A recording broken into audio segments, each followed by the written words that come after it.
এই যে কোরআন দিলাম, এই কোরআন আর আমার কোরআনের ব্যাখ্যার জন্য, কোরআন বুঝাইয়া বলার জন্য আমার বন্ধুর জবানের হাদিস, আমার বন্ধুর জিন্দিগি, এই দুইটার মাধ্যমে তোমাদেরকে আখিরাত উপযোগী, জান্নাত উপযোগী জীবন হাতে কলমে শিখিয়ে দেওয়া,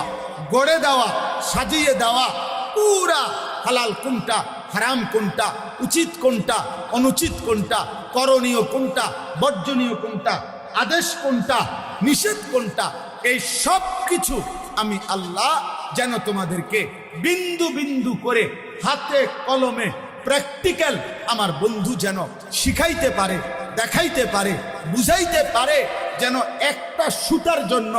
একটা বুদ্ধির জন্য, একটা পরামর্শের জন্য কারো কাছে যেতে না হয়। রাতের যত মাসআলা, দিনের যত মাসআলা, একাকিত্বের যত বিষয়, রাজপথের যত বিষয়, বাজারের যত বিষয়, সংসারের যত বিষয়, যত কিছু বলো, খাদ্য বলো, পেশাব বলো, ঘুম বলো, নিদ্রা বলো, স্বামী স্ত্রীর একাকিত্ব বলো, রাত গভীরের অন্ধকারের একাকিত্ব বলো, আর বাজার, আর মাঠ, আর হাট, আর ঘাট, আর উপার্জন, আর রাষ্ট্র, আর পরিচালনা, সব কিছুতে যেন তিনি তোমাদেরকে আমার মানসা মতো, আমার চাহিদা মতো কোরআন সুন্নাহর আলোকে জীবন সাজিয়ে দিতে পারেন, গড়ে দিতে পারেন। এই জন্য আমি আল্লাহ আমার রাসূলকে পাঠাই।